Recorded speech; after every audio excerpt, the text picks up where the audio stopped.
இன்றைக்கி நாம் பார்க்க போகிறது 7 புள்ளியில் ஒரு சிக்கு கோலம், 7 புள்ளி இடுக்கு புள்ளி 4ல் நிப்பாட்டிக்கோங்க. ரொம்ப ஈஸியான கோலம் இது. ஃபஸ்ட்டு இந்த சென்டர் புள்ளி 7 புள்ளி வச்சுருக்கோம் இல்லையா, அதில் சென்டர் புள்ளியிலேருந்து ஸ்ட்ரெயிட்டாக இருக்கிற 3 புள்ளிக்கு ஒரு ஃப்ளவர் ஷேப் மாதிரி போட்டுக்கலாம். இப்போ இங்கேருந்து மேலே அந்த புள்ளியை டச் பண்ணாமல் அவுட் சைடுக்கு அப்படியே போட்டுக்கோங்க. அதேமாதிரி இந்த சைடு கிராஸாக இப்படி 3 புள்ளி, அதுக்கப்புறம் இந்த சைடு 3 புள்ளி, திருப்பி இந்த பக்கம் நேர் கீழே இதே மாதிரி எல்லா பக்கமும் போட்டுக்கலாம்.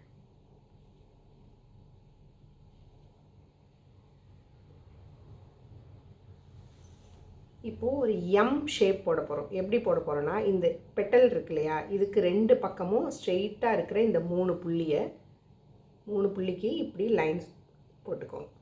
போட்டு இதை அப்படியே எம் மாதிரி போட போகிறோம்.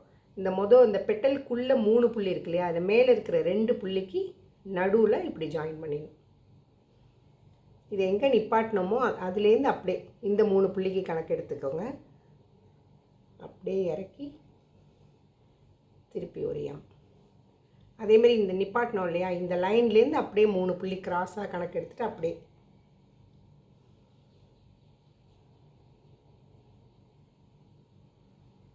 இப்போ மீதி இருக்கிற புள்ளிக்கும் அதே தான்.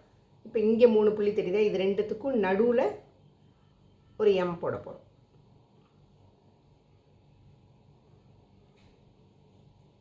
இந்த லைனை எங்கே முடியுதோ அதுலேருந்து திருப்பி மேலே ஸ்ட்ரெயிட்டாக அப்படி திருப்பிடுங்க.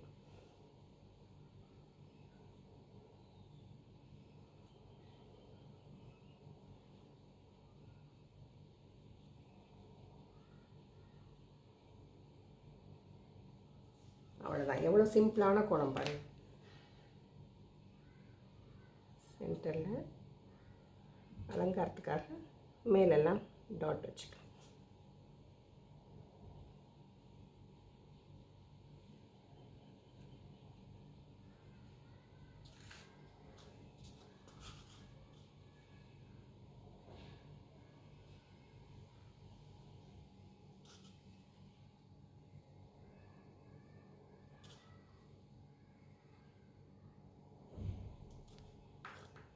அவ்வளோதான்.